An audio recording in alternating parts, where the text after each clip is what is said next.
berkah itu ziyadatul khairi. Berkah artinya semakin bertambah baik. Walau gaji segitu, tapi buat ini cukup, buat ini cukup, buat ini cukup. Coba lihat bulan Ramadan. Itu meja makan di rumah. Setiap hari menu makan apa aja ada. Padahal uang belanja enggak berubah. Tapi ada lontong, ada bakwan toge, ada kolak, ada sayur, ada kue apa, Wan? Iya, banyak. Itu berkah. Berkah dari apa? Berkah dari kita mentaati syariat ketika puasa Ramadan.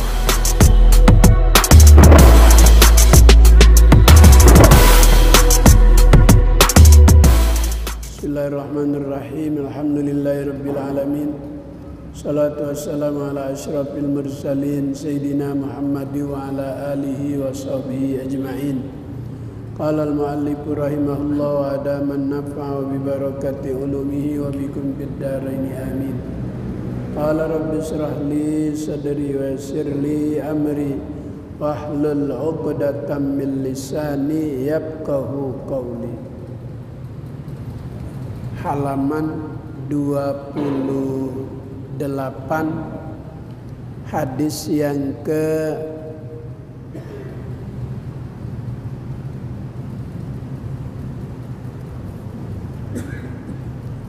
240. Hadis yang ke-240. Halaman 28. Hadis yang ke-240. Halaman 28. Hadis yang ke-240. Baris yang paling bawah. Kita baca bersama Bismillahirrahmanirrahim. Qala an-nabiyyu sallallahu alaihi wasallam, Allahumma inni a'udzubika minal ajzi wal kasali wal jubni wal bukhli wal harami wa a'udzubika min adzabil qabri wa a'udzubika min adzabin nar wa a'udzubika min fitnatil mahya wal mamat. Rawahul Bukhari wa Muslim. Alhamdulillah, kembali kita bisa bermuajahah, bersilaturahmi di Masjid Jami An-Nur, melaksanakan kewajiban sholat maghrib berjamaah, dilanjutkan dengan kewajiban yang kedua, thalabul ilmi. Mudah-mudahan Allah beri kita ilmu yang bermanfaat, taufik dan hidayat, ridho dan inayat, sehat dan afiat, selamat di dunia, selamat juga di akhirat. Allahumma ya Allah, ini sesungguhnya aku a'udzubika berlindung kepadamu. Tempat manusia paling kuat untuk berlindung hanya kepada Allah. Kalau manusia memiliki kekuatan ada batasnya. La haula wa la quwata illa billah. Maka pelajaran kita malam ini masih di dalam tentang hadis yang berkaitan dengan doa. Allahumma inni a'udzubika ya Allah, sesungguhnya aku berlindung kepadamu. Berlindung dari apa? Minal ajzi, dari sifat lemah. Kalau seseorang sudah dalam keadaan lemah, tidak punya daya, tidak punya kekuatan untuk beribadah, lemah. Faktor apa yang menyebabkan dia lemah beribadah? Satu, karena kualitas iman, kualitas akidah yang mempengaruhi kewajiban ibadah jadi tidak maksimal. Tidak melaksanakan kewajiban itu di awal waktu. Sementara afdal ibadah itu fi awali waktiha, di awal waktu. Ada orang begitu mendengar azan sudah terpanggil. Dia tinggalkan seluruh kegiatan dunia. Dia menyadari ini sebuah panggilan dari Yang Maha Kuasa, dari Yang Maha Perkasa. Sementara ada orang yang begitu mendengar panggilan dari Allah, dia jawabnya entar. Waktu masih banyak. Allah diberikan waktu sisa. Kita manusia kalau diberi sisa aja komentar. Apalagi Allah. Makanya Allah pernah berpesan kepada salah satu di antara nabi, namanya Nabi Daud, sama dengan Bapak Haji Daud. Apa tuh kata Allah? Ya Daud, turidu wa uridu, wa innama yakunu ma uridu, wa in salam tama turidu ila ma uridu kapaitu kama turidu. Kata Allah, hai Daud, kamu punya kemauan, aku juga punya kemauan. Manusia pengennya hidup di dunia bahagia, pengennya kaya. Wan pengen kaya nggak, Wan? Iya, ada orang yang dagang martabak, duitnya banyak, pengen kaya. Nggak ada yang manusia pengen hidup miskin. Kenapa? Kaya itu menyebabkan segala sesuatu jadi mudah. Orang pengen pergi luar kota, punya mobil, bisa berangkat sendiri. Orang pengen ke luar negeri, tinggal pesen tiket. Duit ada, kaya. Manusia punya kemauan hidup kaya. Hai Daud, turidu wa uridu. Kamu punya kemauan, aku juga punya kemauan. Apa tuh kemauan Allah menciptakan kita? Orang menciptakan alat transportasi supaya manusia jadi mudah. Allah menciptakan manusia juga punya tujuan. Wa ma khalaqatul jinna wal insa illa liya'budun.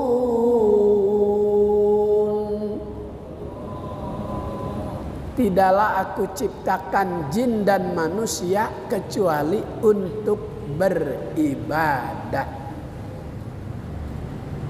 Kalau kamu mendahulukan apa yang aku mau, pesan Allah sama Nabi Daud, aku juga akan mendahulukan apa yang kamu mau. Kalau kamu mengedepankan yang aku mau, aku juga bakal mengedepankan yang kamu mau. Jadi ibadah dulu, baru yang kita inginkan itu Allah berikan. Pak Ustadz, itu ada orang kagak sembayang kok kaya? Kaya di dunia. Di dunia sebentar. Wa mal hayatud dunya illa mata'ul ghurur. Innamal hayatud dunya la'ibun walahun. Sesungguhnya kehidupan itu laksana sebuah permainan. Kita punya ayam, pagi kita lepas dia main. Sore pulang nggak Wan tuh ayam? Pulang, main ada batas waktu. Kita nonton sepak bola Persija dengan Persib. 2 kali 45 menit. Babak pertama, babak kedua. Lagi sedang bagus-bagusnya permainan. Strategi yang diterapkan oleh pelatih betul-betul dipermainkan. Lagi sedang 2 kesebelasan ini bermain cantik, selesai 45 menit. Ditiup plit, selesai. Hidup lagi sedang semangatnya. Innalillah wa inna ilaihi raji'un.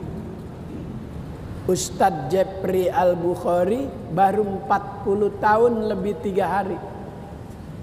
Lagi sedang digemari seluruh kalangan. Orang tua suka, anak muda suka. Gaya bicaranya itu, gaya ceramahnya mengikuti keadaan. Semua kalangan suka. Baru 40 tahun. Hidup laksana sebuah permainan. Suatu ketika bakal berakhir. Kiai Haji Zainuddin MZ, 1 juta umat, dai 1 juta umat. Presiden Soeharto suka maulid ceramah Zainuddin MZ di istana. Presiden Soeharto sampai tawa. Presiden yang dulu demen sama ceramah-ceramah kiai. Presiden yang dulu demen sama ceramah kiai-kiai. Iya. Makanya Presiden Soeharto bikin masjid Muslim Pancasila di mana-mana. Ya Allah. Wa innama yuridu, kalau engkau mau yang aku mau, aku juga memberikan apa yang kamu mau. Tapi kalau hanya yang kamu mau, kau tidak memenuhi apa yang aku mau, kau dapat hanya sebatas yang kau inginkan. Dapat cuman capek doang, nggak ada berkahnya. nggak ada manfaatnya, nggak kelihatan kemuliaan itu pendapatan. Karena dapat hanya sekedar yang Allah kasih rezeki sama hambanya. Nggak ada berkah. Berkah itu ziyadatul khairi. Berkah artinya semakin bertambah baik. Walau gaji segitu, tapi buat ini cukup, buat ini cukup, buat ini cukup. Coba lihat bulan Ramadan. Itu meja makan di rumah. Setiap hari menu makan apa aja ada. Padahal uang belanja enggak berubah. Tapi ada lontong, ada bakwan toge, ada kolak, ada sayur, ada kue apa, Wan? Iya, banyak. Itu berkah. Berkah dari apa? Berkah dari kita mentaati syariat ketika puasa Ramadan. Di dalam bulan Ramadan ada istilah takjil. Takjil itu mempercepat buka puasa. Begitu masuk waktu, afdol buka, bukan sholat. Kalau Ramadan begitu masuk waktu maghrib, itu orang langsung sholat, habis sholat baru buka. Kagak dapat pahala sunnah mempercepat buka puasa. Mendahulukan yang diperintahkan. Muadzin begitu masuk waktu, minum dulu 2 cegup, 3 cegup, baru azan. Dapat pahala mempercepat buka puasa. Kalau buka takjil, kalau sahur takhir. Afdolnya buka puasa itu pakai korma. Kenapa korma? Bukannya jeruk. Kalau jeruk ada asam-asamnya, bisa bermasalah dengan lambung. Kenapa korma? Berdasarkan penelitian ahli gizi, itu buah korma punya sesuatu yang lebih cepat membangkitkan semangat badan, energik kembali muncul setelah beberapa jam tidak terkena asupan makanan minuman. Begitu kena korma langsung energi. Maka disuruh buka, afdolnya itu pakai korma 3 butir. Kalau tidak terbiasa pakai buah korma yang manis-manis, pakai kue gemblong 3. Banyakan ya. Apalagi gemblong kota bambu gede-gede. Pokoknya yang manis-manis. Itu tidak sekedar kita makan korma, tapi ada nilai keberkahan. Karena itu yang diutamakan oleh baginda Nabi. Kemudian dalam sahur itu ada takhir. Makan sahur itu afdolnya di akhir-akhir. Kalau imsak jam 4:30, kita sahurnya jam 4:15. Kata Nabi, tasahharu fa inna fis sahuri barokatun. Makanlah sahur, karena di balik makan sahur itu ada berkahnya. makanan yang kita makan waktu sahur bertahan dalam tubuh itu selama 7 jam. Kalau kita sahurnya jam 4, 5, 6, 7, 8, 9, 10. Rata-rata orang puasa jam 10 itu sakit perut. Makanan habis. Apa tuh yang bikin dia kuat sampai maghrib? 1. Nilai-nilai keimanan, nilai-nilai akidah. Dia yakin, dia percaya nggak ada orang mati gara-gara lapar puasa. Nggak ada tuh. Yang kedua, kuat sampai maghrib karena ditopang dalam tubuh ini lemak. Lemak Ramadan menjadi pengganti makanan. Maka begitu lebaran kalau ditimbang berat badan kita berkurang 3 kilo. Lemaknya itu diambil untuk menjadi pengganti makanan. Berbahagia, beruntung yang badannya gemuk. Besok puasa kuat. Tapi kuat bukan dari fisik, dari nilai-nilai keimanan. Maka dalam doa, ya Allah, aku berlindung kepadamu minal ajzi, dari sifat lemah. Lemah iman, lemah akidah, supaya kita tidak terkontaminasi dengan kepentingan dunia. Wal kasali, aku juga berlindung kepadamu dari sifat males. Rasulullah Nabi Muhammad kalau musafaha jabat tangan suka sama orang yang telapak tangannya itu kasar. Telapak tangan kasar bagian daripada tanda orang yang rajin bekerja. Rasulullah kalau berjabat tangan dengan sahabat yang tangannya kasar itu dia suka.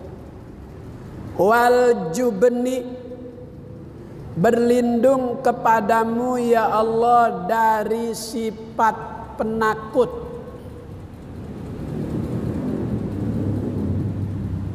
Mau sholat ke masjid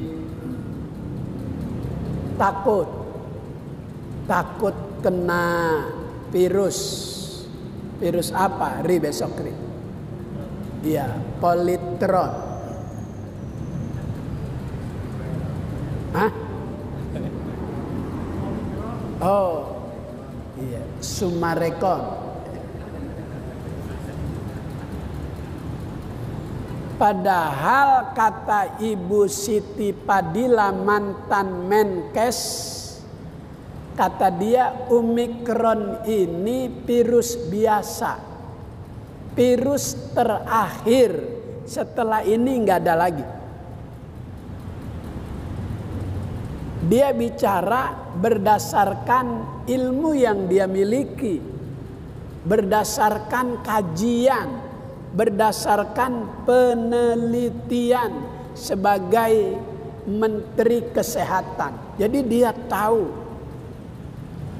ini virus-virus yang dimuncul-munculin ada kepentingan bisnis. Ini virus biasa dibuat berita sedemikian rupa supaya orang takut. Malah udah beredar tuh. Sholat disuruh jaga jarak lagi 1 meter. Ya Allah. Udah beredar tuh himbauan. Tapi kayaknya kagak didengerin. Giliran kemarin level 3 Natal dan tahun baru pakai kagak jadi. Giliran mau Ramadan, romannya dijadiin. Tuh Luhut Binsar Penjahitan sudah tuh Sebentar lagi Jabodetabek, Bali, Jawa bakal diterapkan kembali level 3 pertengahan Februari. Dikit lagi mau puasa digituin. Tapi kayaknya mah kagak didengerin. Maka berlindung kepada Allah wal jubni dari sifat takut. Wal bukhli berlindung kepada Allah dari sifat bakhil, pelit, medit, koret, meredehese, pantat kuning. Nggak ada man, masa pantat kuning? Nggak ada. Orang biar putih pantatnya biru, nggak ada yang kuning. Bakhil nama sebuah pohon di neraka. Al-bukhlu syajaratun pinnar. Bakhil nama sebuah pohon di neraka. Ghusnuha fid dunya, yang cabangnya itu memanjang sampai ke dunia. Jadi orang bakhil pada hakikatnya itu sedang pegangan kepada cabang pohon bakhil yang ada di neraka, yang bakal membawanya ke neraka. Maka bulan Rajab ini kata ulama bulan istighfar, yang kedua bulan sedekah. Luqmatun fi batnil jai'i khairun min bina'i al pijami. Satu suap kita berikan kepada orang yang lapar itu lebih baik dari kita membangun 1000 masjid jami. Ya Allah, dimanjakan pahala sedekah di bulan yang Allah muliakan, Rajabun syahrullah. Bulan Rajab itu bulan yang dimuliakan oleh Allah, sehingga orang yang sedekah itu pahalanya seperti membangun 1000 masjid jami. Di luar bulan Rajab lain lagi pahalanya, karena dia syahrullah, bulan yang dimuliakan oleh Allah. Arba'atun hurum, 4 bulan yang dimuliakan. Masjidil Haram, masjid yang termulia di dunia. Nggak ada di mana-mana Masjidil Haram, cuma satu. Salatun fi Masjidil Haram afdalu min mi'ati alfi salatin fi masyiwa. Satu kali sembahyang di Masjidil Haram sama dengan kita sholat di An-Nur ini 100.000 kali. Makanya cuman satu Masjidil Haram. Ada di Kuningan Masjidil Haram? Enggak ada. Paling orang kalau lihat kayak Masjid Kuba, orang bakal berkata, oh mirip Masjidil Haram ya tuh. Karena ada emas-emasnya, ornamen-ornamen yang dibangun mirip dengan apa yang ada di Masjidil Haram, Masjid Nabawi. Orang, oh maka Masjidil Haram cuma satu. Masjid termulia kedua Masjid Nabawi. Makanya nggak ada di mana-mana Masjid Nabawi, cuma di Madinah. Yang sholat sekali di sana sama dengan sholat di sini 1000 kali. Kalau di Masjidil Haram 100.000. Kalau di Masjid Nabawi 1000.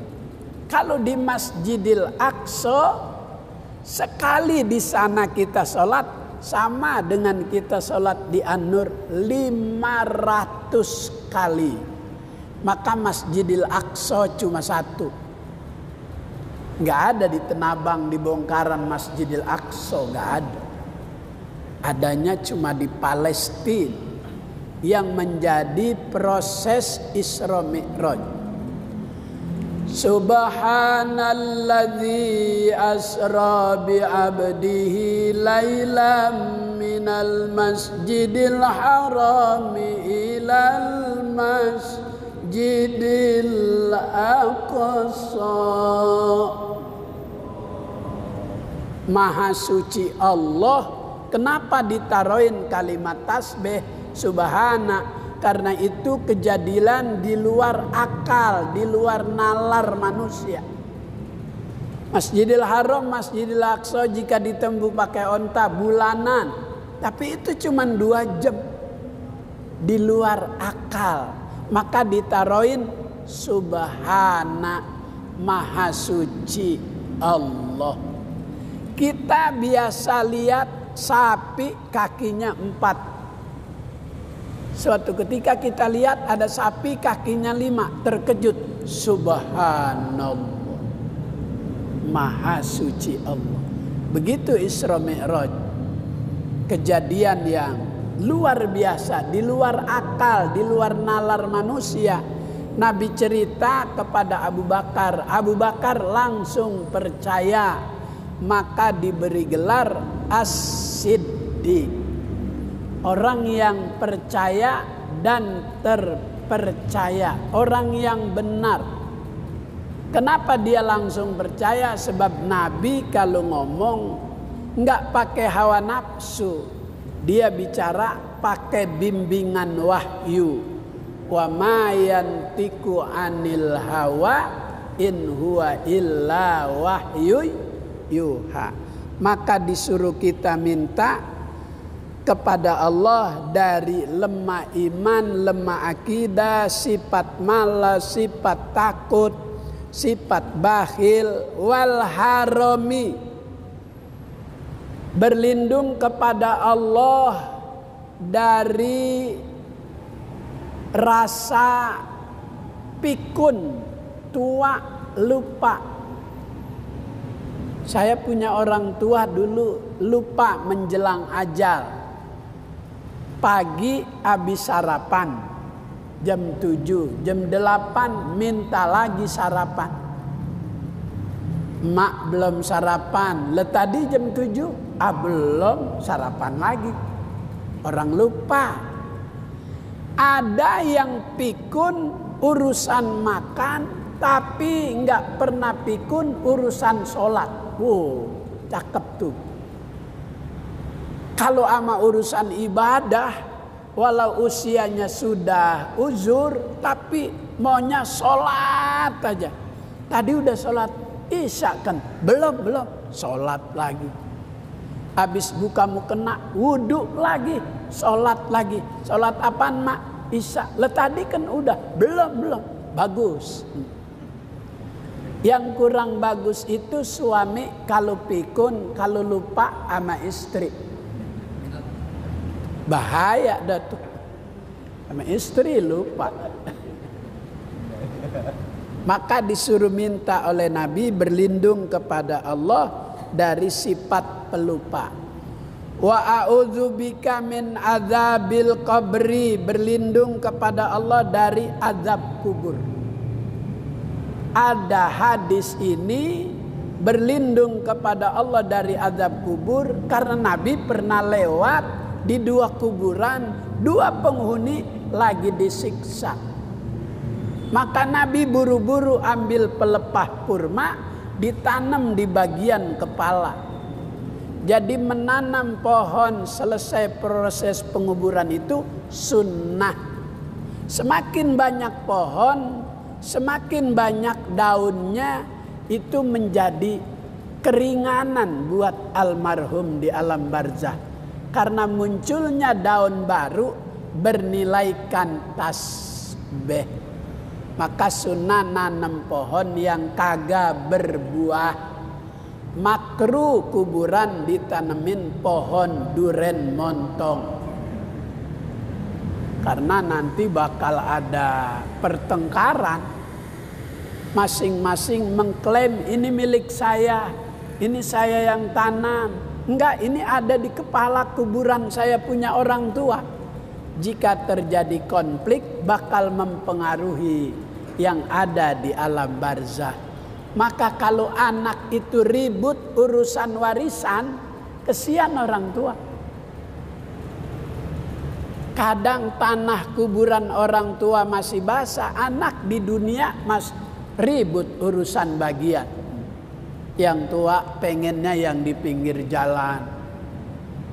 Yang bontot enggak sekolah, enggak kuliah, ditaruh di pojok sono deket comberan. Siapa yang mau di sono?